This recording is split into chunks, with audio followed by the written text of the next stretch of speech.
Studio 1, Week 8, Folio 2, Adia. After the Folio 1 Patches project, an element I really enjoyed and wanted to explore further was lighting. Deciding to tackle the boss arena aspect of the Souls-like genre, I also decided to continue my time period experiment of what happened in the Folio 1 Patches project. Having a modern setting looking back into the Egyptian era/past. I wanted to go further than this, onto another untackled challenge, and at least to my knowledge, a Souls-like set completely in the future. I wanted to focus on the boss arenas, an aspect of Souls considering its large impact and importance to the genre. When I say a Souls game, people think difficult bosses. And so, my Folio 2 project, Adia Patches, the former King of Light, is a non-combative 3D boss arena experience. Because of my decision to not do physical combat, the largest challenge was how do I simulate the combat experience? How do I walk people through each one of my boss's phases? And how do I guide people to actually play the game? And to tackle this, I chose to make lighting the main mechanic. Players avoiding the light, boss attacks as light, and players having limited vision. Having a large interest in stealth games, this played perfectly into my wish of exploring lighting. It also ties well into my futuristic setting, because when I say future, I think colorful lights. Then, from this base concept, I started researching. What makes boss battles good? What makes stealth games good? And what was it about them environmentally? And so I pulled a few key elements. Cover is important, letting the players have temporary spaces of refuge, of rest. Verticality, or levels, the more interesting fights included attacking different portions of the boss or their objectives to change up the rhythm and pace of the fight. Something that can be seen with Shadow of the Colossus in the main gameplay, being climbing the boss as the actual puzzle, and being careful with stamina before eventually slaying it. Another large part of the boss experiences are the environment. The boss's design, storyline, lore dictates the environment, attacks, and sound cues.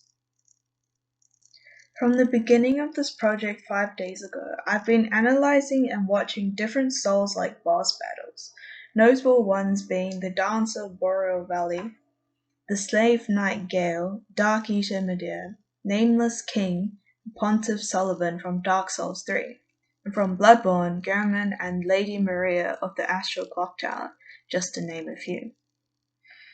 Of them all, the Dancer really helped me understand the strength of entrances and exits. Being able to set the scene, giving players the first impression to be able to strategize and understand the character and the boss. What would the attacks look like? How should I play? In addition, the importance of well-placed sound design for audio cues, for attacks, and all for overall atmosphere is incredibly important. In this case, the dancer's footsteps and attacks are worked through in a pure musical means, serving as accompanying beats for the background music. And overall, with the attack style really suiting its character, and the design of a dancer to have movements that flow, and it brings the entire fight experience to the whole new level.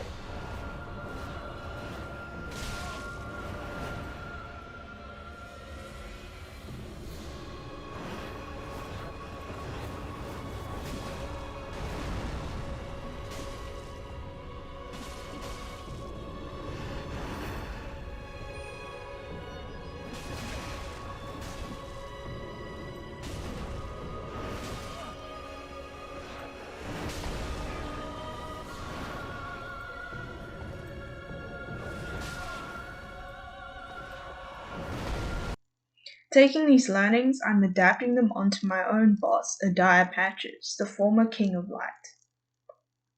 Here, players are fast-forwarded into the future, where Adia has been caught stealing. They slowly walk inside the punishment chamber, which is temporarily named, and meet them. And Adia's hands have been chopped off and their eyes ripped out, so they can't steal nor look at things to steal.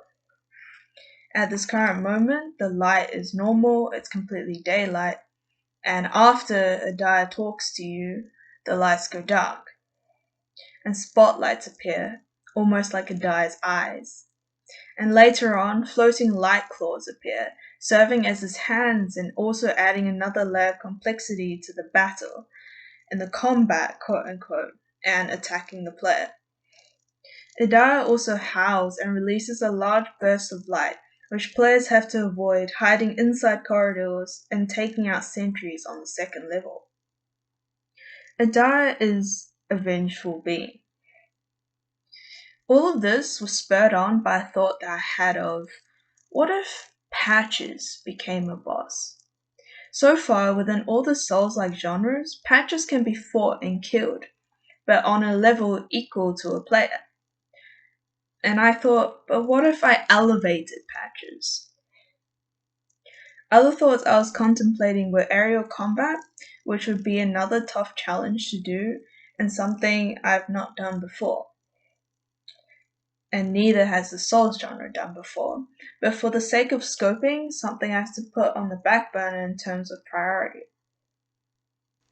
This is the arena so far, with a cage in the middle that players figure out how to get there to touch/attack as they experience, and 4 stairways that lead up to the second level/floor where 4 sentries belong, and a large corridor on the outskirts that connect all 4 stairways.